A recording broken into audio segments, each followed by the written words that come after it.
Tayo po ay papasimula na ng ating gawain. Bago po ang lahat ay papasahin ko po ang ating teksto. Sa hapong ito, inaanyayahan po tumayo ang kapulungan. Sa Romans chapter 12 verse 1 and 2. Mga kapatid, ipinamamanig ko sa inyo alang-alang sa kahabagan ng Diyos na inyong iharap ang inyong mga katawan na isang haing buhay, banal, na kaaya-aya sa Diyos na siya ninyong katampatang pagsamba. Verse 2, at huwag kayong magsiayon sa sanglibutang ito, kundi mag-iba kayo sa pamamagitan ng pagbabago ng inyong pag-iisip upang mapatunayan ninyo kung alin ang mabuti at kaaya-aya at lubos na kalooban ng Diyos. Pagpalain nawa ang pagkabasa ng banal na kasulatan. Makakaupo na po ang kapulungan. Ang sistema po ng presider ay nananalangin. Ako po ay hindi mananalangin. Dadaanin ko na lamang po sa isang awitin na katulad din ito na living sacrifice. Yun po ang aking aawitin. Living sacrifice. Bago po tawagin ang ating tagapagsalita sa hapong ito.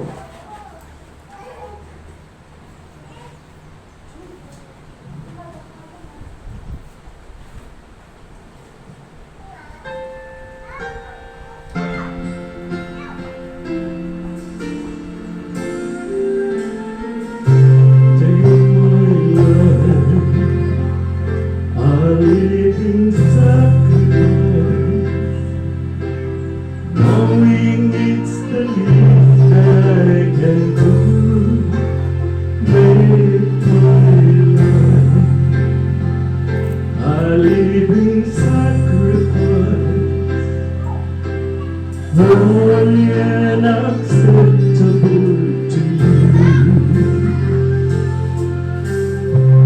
I look up on my life and realize at last within myself there's nothing I can do. And yet here I stand to offer all I've done and give myself completely, Lord, to you. Take my life, a living sacrifice, knowing it's the least that I can do. Make my life a living sacrifice, holy and acceptable to you. I cannot be content until I reach the place I live the life I've given up to you. Lord, break down my will, make my desires your own. I long to give my everything to you. Take my life, a living sacrifice, knowing it's the least that I can do. Make my life a living sacrifice, holy and acceptable to you. Take my life, a living sacrifice, knowing it's the least that I can do. Take my life, a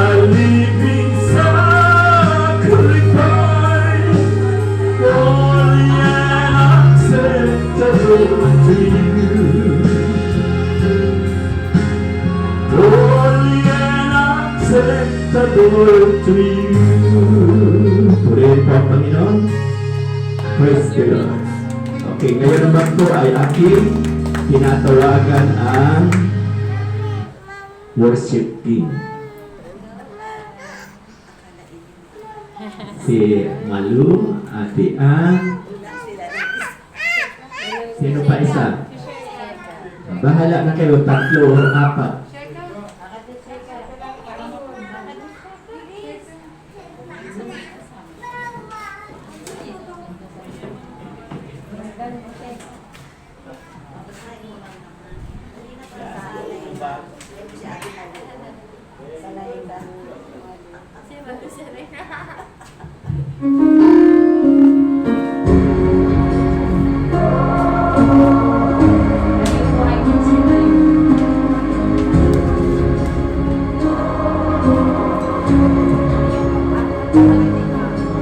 Thousand generations falling down in worship to sing the song of ages to the Lamb.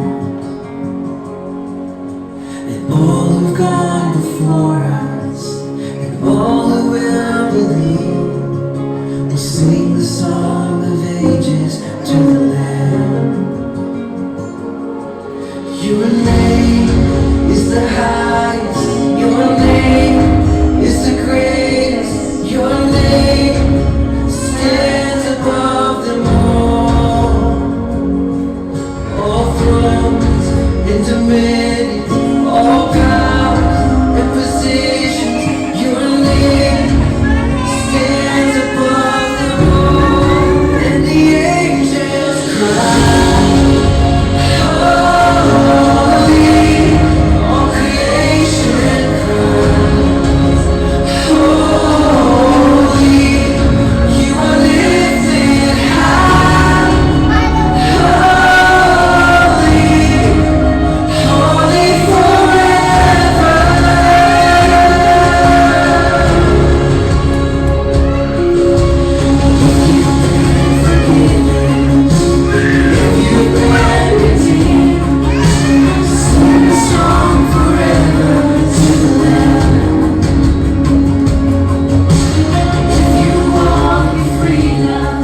Parang stop dance.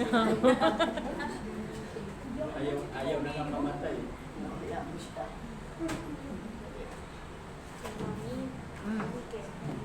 Meron din sa bag niya. Ma'am, dito ka tabi tayo sa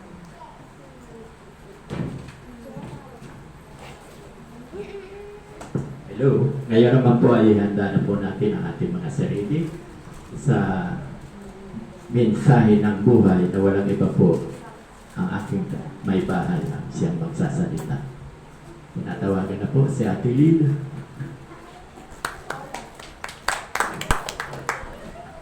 Salamat sa worship team. Ang galing. Parang ano, no?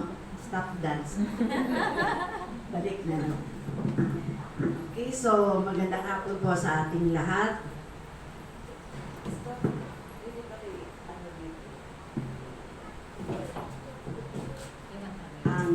Ang ating pong pagbubulay-bulayan ngayon ay binasa na ni Pastor kanina sa Romans 12, 1 and 2. English lang po ito dahil Tagalog ng Pastor, English sa akin. Ang sabi dito, I beseech you therefore, brethren, by the mercies of God, that you present your bodies a living sacrifice, holy and acceptable to God. Verse 2, and be not conformed to this world, but by the renewing of your mind, that ye may prove what is good and acceptable and perfect will of God. Tayo po sandali manalangin. Dakilang Diyos, pinupuri ka namin at pinapasalamatan ka namin sa oras na ito. O Diyos, salamat sa mga kapatiran na ito na patuloy na dumadalo, Panginoon. Sila ay patuloy na nagtatapat sa inyo. Bagamat napakainit ng panahon, Panginoon. Subalit ang kanilang pag-ibig sa iyo ay sinimit din ang panahon, Panginoon. Thank you, Lord Jesus, sa pangunguna mo po sa gawain dito sa Tabon 2. Bagamat kukunti kami, pero alam ko, Panginoon, ikaw ang magpupuno, ikaw ang magpapadala ng iyong mga anak upang dito ay sama-sama kami nagpupuri at nagpapasalamat sa iyo. Salamat sa worship team, O Lord. Nakikita ko po, Panginoon, ang nasa ng kanilang puso na umawit para sa iyo. Salamat din, O Diyos, sa bawat isa na nandito, maging ang mga batang maliliit na dinadala ng kanilang mga nanay upang sa gayon ay masanay sila, Panginoon, sa gawain espiritual. Patuloy ko po dinadalangin ang mga kapatid, Panginoon, na may mga kaabalahan sa kanilang buhay. Tinataas ko po sa iyo si Sam. O Diyos, pagpalain mo po ang batang ito. Alam ko, Panginoon, meron kang takdang panahon para siya ay magkaroon ng isang normal life, Panginoon. Ang lahat, Panginoon, ay nasa ilalim ng iyong kapangyarihan.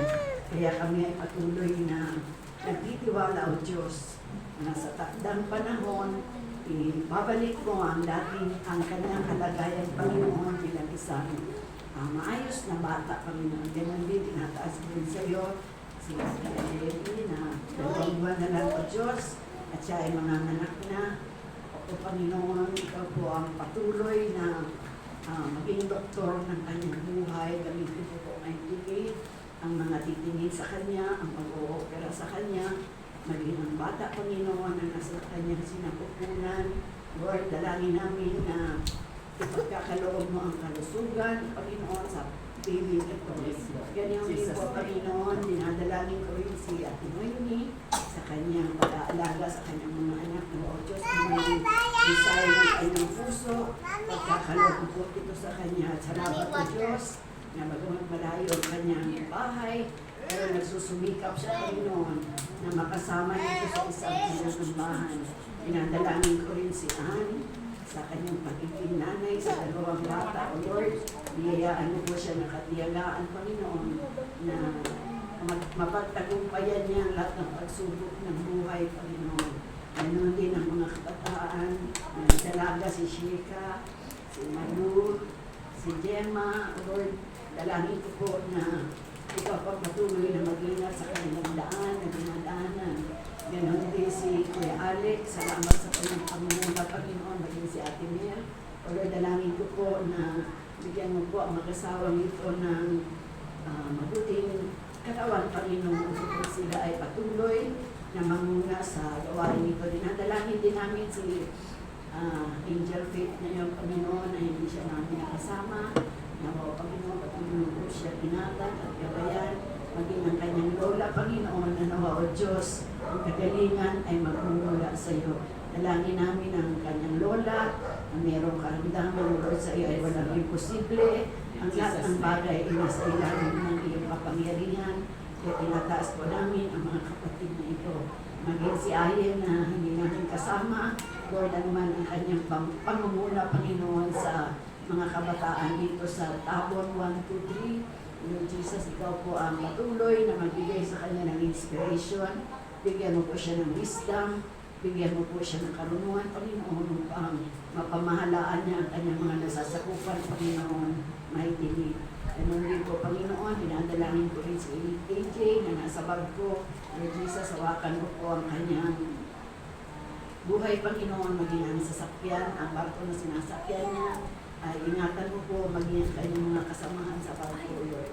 Ganun din si ang husband ni Aleni, patuloy ko po dinadalangin sa iyo, Panginoon, na maging ang kanilang hanap buhay, patuloy mo pong biyayaan. Na O Diyos, sa darating na panahon ay makasama rin namin siya sa isang pagtitipong banal na katulad nito. Sapagkat alam ko, Panginoon, walang imposible sa iyo. Kaya patuloy kami nananalangin, nananalig, Panginoon, sa iyong kapangyarihan na patuloy na dumaloy sa mga buhay ng mga kapatid kong ito. Maging ang mga batang maliliit na ito, Panginoon, tinataas ko po sa iyo, nakinig mo po silang ingatan at subaybayan at naway patuloy silang lumaki sa iyong katili, O Diyos. Ito po ang aming sama-samang pananalangin. In Jesus' name we pray. Amen. Magandang hapon po muli sa inyo. Hapon na nga. Ito na po kulimugan natin. Ang ating pag-aaral ngayon ay may pamagat na our bodies are God's property. No? Ang ating katawan ay hindi natin pag-aari. Ito ay pag-aari ng Diyos. No? Kaya sabi dito, I beseech you therefore, brethren, by the mercies of God, that you present your bodies a living sacrifice. Ang ating daw katawan na ihandog natin sa Panginoon bilang isang haing buhay, banal, at kaaya-aya sa Panginoon. No? Dito makikita natin ang bawat isa ay inihahandog ang kanilang mga buhay para ipaglingkod sa Panginoon bilang isang living sacrifice. Sa darating na Abril, ano yung kaganapan na mangyayari sa sanglibutan? Ano yung mga mangyayari? Ano ang sineselebrate natin? Mahal na araw, no? So, April daw yun kasi katatapos lang ng Ash Wednesday. So, 41 days after that, yun na yung sineselebrate natin yung mahal na araw. Na? So, kalimitan, pag mahal na araw, sa lugar ng Pampanga, ano yung ating masasaksihan? Meron nagpapapako sa krus. Na? After 2 hours na nakabitin sila sa krus, pag ibinaba sila, saan ang punta nila? Hospital, sa emergency, no? Para malagyan ng lunas ang mga sugat ng kanilang kamay at paa. No? Pupunta sila doon para malagyan ng ano yung nilalagay sa mga sugat nila? Antibiotic or antiseptic para wag silang matetano. No? What a shame, no, na dinuduplicate ng tao ang ginagawa ng Diyos para sa atin. So, our bodies are not ours, but it's God's property. So, ano ba ang sabi ng banal na kasulatan tungkol sa ating mga katawan? Ano daw ang halaga ng ating katawan sa ating paglilingkod sa Diyos? Ito ang dapat nating malaman. Ang sabi dito, my body belongs to God. It is His property, not mine. Ang katawan natin ay pag-aari ng Diyos, hindi natin pag-aari ito. Na? It is God's property. So ano ang ine-expect ng Diyos sa atin sa ating paggamit ng katawang ito? No? Itong katawan natin ay intended to be used for good, para sa kabutihan natin, na at sa iba. Ang sabi, ang ating katawan ay regalo ng Diyos sa atin. Mga kalimitan, sinasabi natin, katawan ko to, gagawin ko ang lahat kong nais. Pero ano ang sabi ng Diyos? No, it's not your body because you didn't create it. Hindi nga naman natin ginawa itong katawan natin. Ang Diyos ang may gawa ng ating katawan. Ang sabi ng Panginoon, I created it and loaned, L-O-A-N-D, loaned it to you. Ibig sabihin, in-create niya ang ating katawan at pahiram lang po sa atin. Kaya minsan pag may namamatay, ang sabi, sinuli na, o binawi na. Binawi na ng Diyos ang katawang hiram. Na? So, tandaan natin, hindi ito at pag-aari natin, kundi ito ay hiram. So, pag sinabi nating body, it includes everything. From our hearts, our spirit, and everything. Na? Sabi niya, pinahiram ko lang sa inyo ang katawan na yan habang kayo ay inilagay ko sa daigdig. Upang you should take care of my creation. Ano bang ang ginawa ng Diyos? Ano yung in-create niya? Unang ating body and everything around us ay ginawa ng Panginoon para sa atin at para sa ikagaganda ng sanlibutan. Ano daw ang ating role? Ano ang role ng tao? To take care. Ano ang tawag dyan sa take care? Caregiver. No? Kumbaga, tayo ang mag-iingat sa lahat. Pero ano ang ginagawa natin sa palibot natin? Hindi ko alam kung iniingatan nga ba. Na? At ang lahat ng nilalang ng Diyos ay merong purpose. Ang bawat isa sa atin ay merong purpose. Ang sabi dito, dahil ang ating katawan ay banal, nung nilikha tayo ng Diyos, ito ay banal. Ano daw ang dapat natin gawin? We are to bring glory to God with our bodies. Ano ang glory ang maibibigay natin sa Panginoon sa pamamagitan ng ating katawan? Yan pala ang role natin, to bring glory, upang magbigay luwalhati sa Panginoon. So, ang sabi dito, we should devote our bodies to doing good. No? Dapat good lang ang ating ginagawa. Kalakip na ang ating katawan at magiging generous o mahusay tayong magkaloob at ready to share. Alam ko dito, ang lahat naman ng mananampalataya at kilala si Kristo ay devoted to doing good at very generous to share with others. Number 2, God is honored in our bodies. No? Sa paanong paraan? We dress modestly dahil tayo ay nakikilala bilang isang Christian. No? Bilang isang mananampalataya, dapat mayroong kaayusan ng ating sarili. Example, tignan ninyo si Malu, larawan ng isang dalagang Pilipina. Hindi pa yan mag-boyfriend. No? Yan, ganyan natin iniingatan ang ating katawan. Kahit na may asawa na tayo, ingatan pa rin natin ang ating katawan. Di mo si Gemma nagtago. Iniingatan rin ni Gemma ang kanyang katawan. No? Tama ba, Gemma? Na? No? So, ang tanong, how would we present our bodies as a living sacrifice? Paano natin ihahandog ang ating sarili bilang isang buhay na handog para sa Panginoon? Kasi ang nais ng Diyos, ihandog natin ang ating mga katawan na buhay na handog. Na? Hindi lamang tayo nakaupo dyan para sa wala. Na? We are here to offer our bodies as living sacrifice. Ang number one, a life of worship.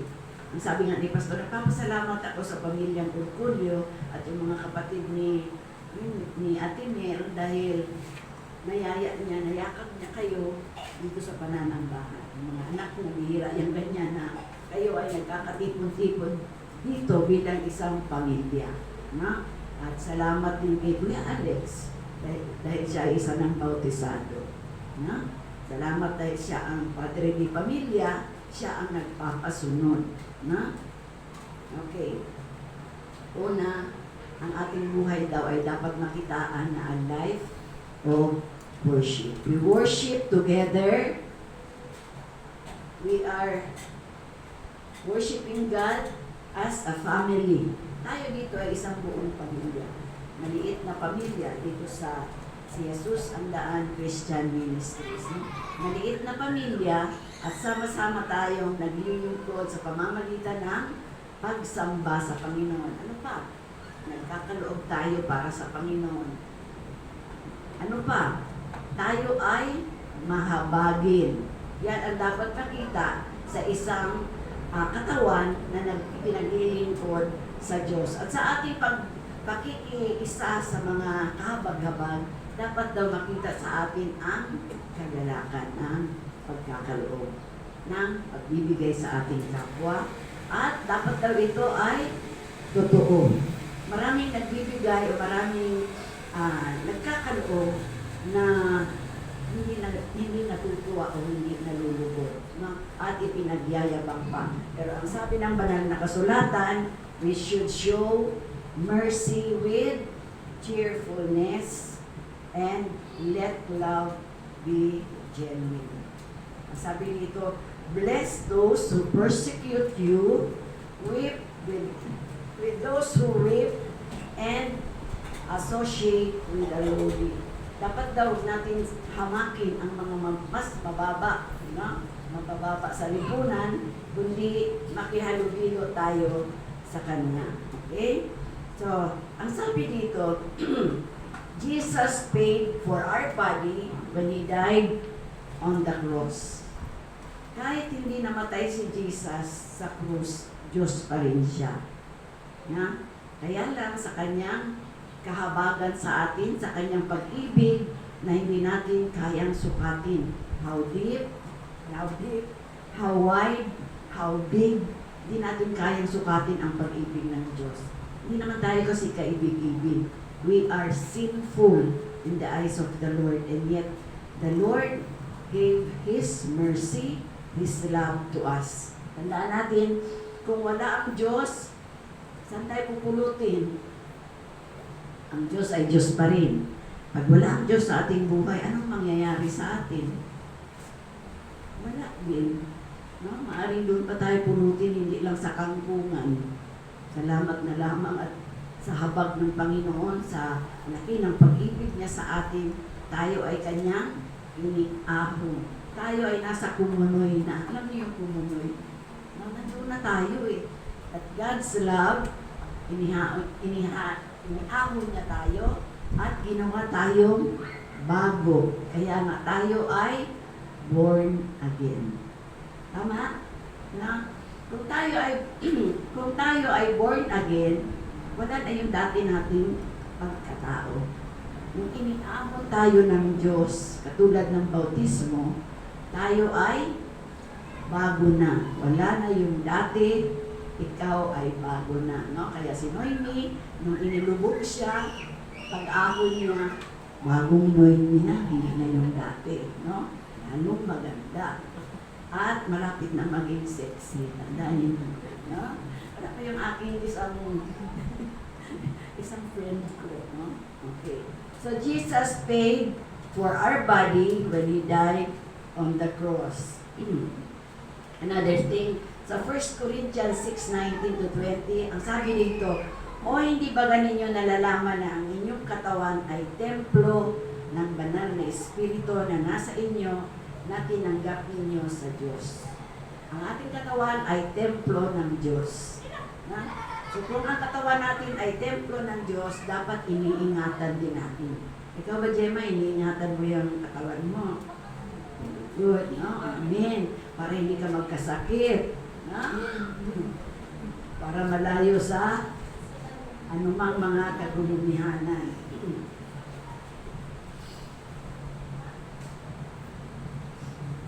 Okay, so sabi dito, kapag ang ating katawan ay templo, pinapadumi ba natin ito? Hindi. Lalo na ngayong panahon na ito, mainit. Anong ginagawa natin? Ligo tayo ng ligo. Kaya umanda kayo, ang inyong birsa nawasa ay doble. No? So sa kaliligo natin, ganoon din ang ilustrasyon sa templo na sinasabi ni Jesus. Dapat laging malinis, hindi pinapausukan. Pinapausukan yan ng mga puno para mamunga. Tayo naman ang ating katawan ay hindi namumunga, kaya huwag natin pausukan. No? Maligo lang. At magpabango kung merong pabango. Wala naman, ayos lang. Ang sabi dito, dahil templo tayo ng Diyos at binili ng napakalaking halaga. Hindi natin kaya hulug-hulugan yung halaga ng pagbili sa atin ng Diyos. Hindi natin pwedeng patak-patak muna, Lord, ito yung bayad. No? Hindi natin kayang tumbasan. Ha? Kaya dapat, ano daw ang sabi ng banal na kasulatan, luwalhatiin natin ang ating katawan para sa Diyos. No? Dapat ingatan natin, linisin natin, at alagaan natin ang ating katawan. Ito ang kadahilanan na dapat nating malaman na hindi natin pag-aari ang ating katawan. Ang sabi nga, you are not your own, kaya dapat Christ will be honored in your body. You were bought with a price, so glorify God with your body. How can we glorify God with our body? We sing to the Lord. We praise to the Lord with our hips. Ano ba yung pinagkakaloob natin? Sa pamamagitan nito, sa ating pag-aawit, sa ating pagkakaloob, napupuri ng ating katawan ang Panginoon. Nakikita sa atin yung kabutihan ng Panginoon. Nakikita sa atin yung beauty ng Panginoon. That God is eternal. That God is love. That God is Jehovah Jireh. That God is Jehovah Rapha. That God is Shidkenu, and many attributes in the name of Jesus. No, marami tayong ina-attribute na kataga para natin malaman ang kadyusan ng Diyos. Tandaan natin, hindi tayo kailangan ng Diyos. Kaya lamang tayo ay mahal na mahal ng Diyos. Kaya dapat lang tumbasan natin yung pagmamahal. Kung hindi man, mahalin na rin natin ang Diyos. Hindi natin kayang tumbasan yung pagmamahal ng Diyos. Ikaw ba, kaya mong i-offer si Ola para sa Panginoon? Nagpapatayin?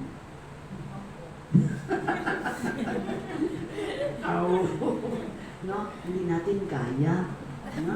Pag nandyan na, kasi hindi tayo si Abraham. No? Hindi natin kaya yun. And yet, tinatawad tayo ng Panginoon dahil sa ating shortcomings. Alam ng Diyos yung limitasyon lang natin. Ha? Kaya nga, offer our bodies as a living sacrifice to the Lord. Give God the glory with our body because we were brought with a price. At ang sunod, ang sabi dito, God's Spirit lives in my body. Sakit lang to dahil gabi na. Sabi dito sa 1 Corinthians 6:19, don't you know that your bodies are temple of the Holy Spirit with whom you receive from God? Ibig sabihin, ang ating katawan ay dito nakatira ang banal na Espiritu. Meron naman tayong banal na Espiritu, mga kapatid. Amen. Si Andy lang. Amen. Parang lantong tayo. Pahapon abang gutom na. Meron na ba tayong banal na Espiritu, mga kapatid? Amen. Ay, praise the Lord. Nung kayo ay binautismuhan, doon bumaba ang banal na Espiritu. Amen, no? So, ang bawat isa sa atin ay meron ng banal na Espiritu. At yun ang nagdidirect sa ating buhay. Ya? Ayun ang, dito nananahan ang banal na Espiritu sa ating katawan. Halimbawa, pinapausukan natin ang ating katawan. Sa palagay nyo, mananahan ang banal na Espiritu? Kung sinisira natin ang ating katawan, palagay nyo ba maninirahan ang banal na Espiritu? Marahil hindi. Tuturuan tayo ng banal na Espiritu kung paano natin aalagaan. Okay, sabi dito, paano ba natin malalaman na ang banal na Espiritu ay nasa atin? Alang-alang ito kay Gemma. Sabi sa Acts 2:38-39, then Peter said unto them, para bumaba yung banal na Espiritu sa ating buhay, ang sabi ni Pedro, repent and be baptized. No? Para ang banal na Espiritu ay manahan sa ating buhay. Ulitin ko, repent and be baptized in the name of Jesus Christ for the remission of sins, and ye shall receive the gift of the Holy Spirit.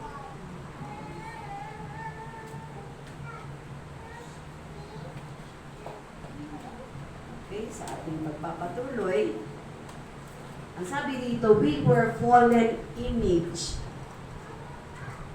tainted by sin.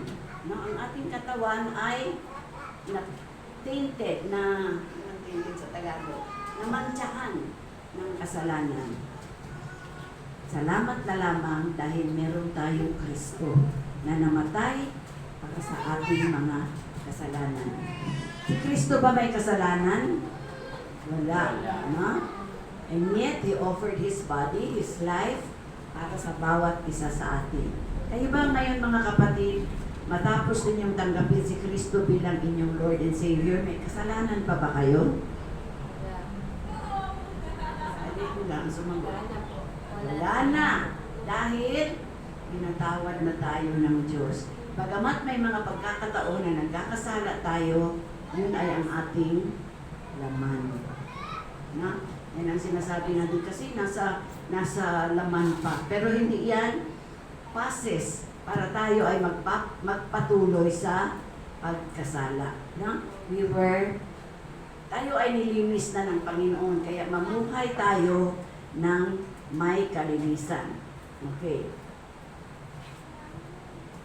Ang sabi dito, He died for our sin, but the good news is, God will resurrect my body.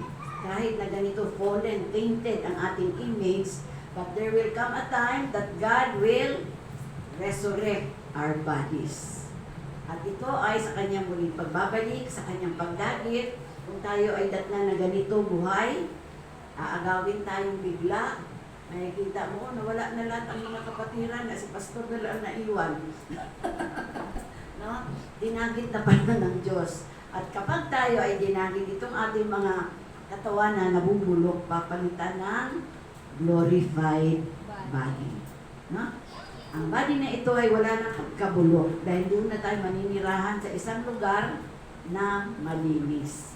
Sapagkat tayo, kahit na gatuldok ang ating kasalanan, hindi tayo makakapasok sa langit.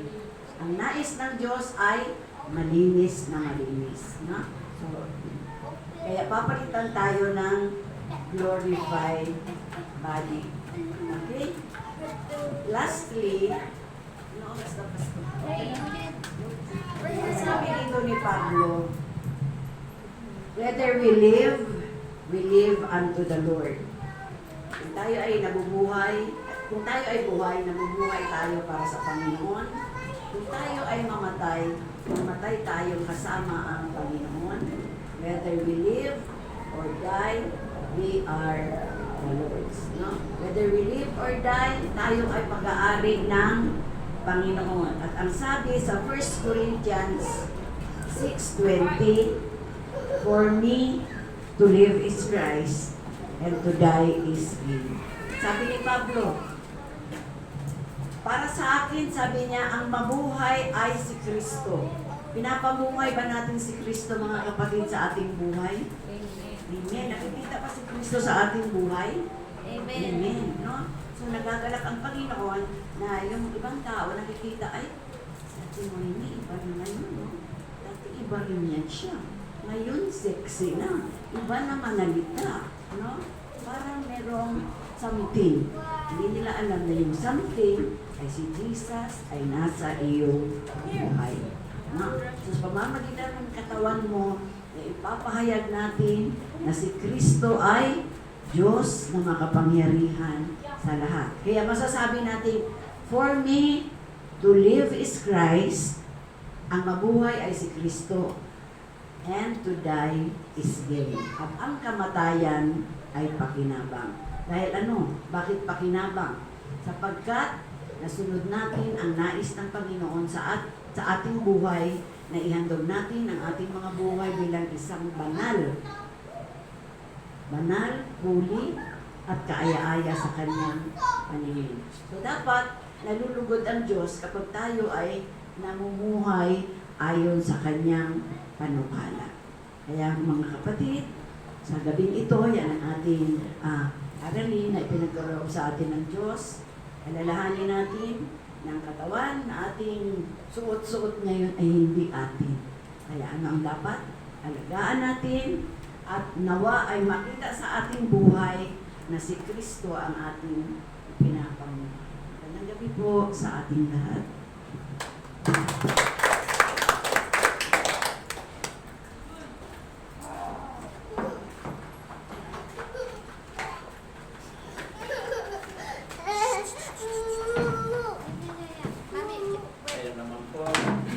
Ay gaganapin po natin ang ating handog.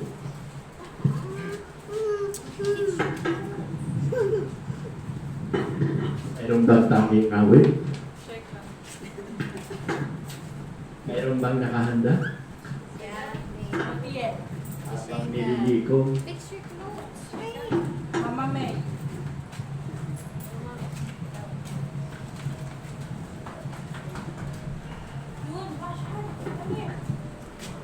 tayo po ipanalangin po natin ang handog. Lord, maraming salamat po sa mga kapatiran na sila po ay tapat na nagbibigay ng kanilang mga handog para sa iyo.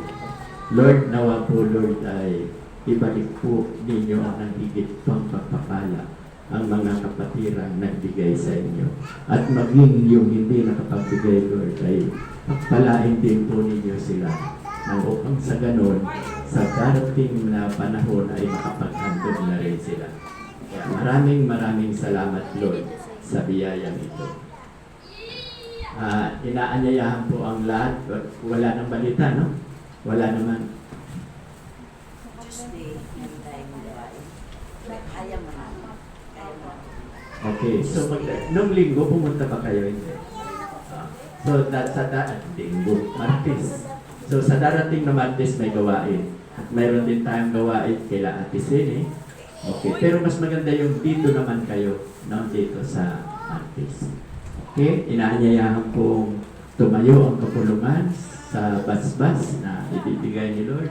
Lord, maraming salamat po sa gabing ito, sa narinig namin iyong salita na talagang dapat ihandog po namin ang aming buhay para kami ay makapaglingkod sa inyo, a living sacrifice. Alam ko, Lord, na ito nga, naririto sila upang sila ay sama-samang magpuri at magpasalamat at sambahin ka po sa Espiritu at katotohanan. At hinihingi ko po ang iyong basbas sa gabing ito, ang masaganang awa ng Diyos Ama at ang walang sawang pag-ibig ng Diyos Anak at ang kaaliwan ng Diwang Banal ang sumaaminawa mula ngayon at magpakailan-kailan pa man. Amen at amen. Magandang gabi po sa ating lahat. God bless us all and see you all next Sunday.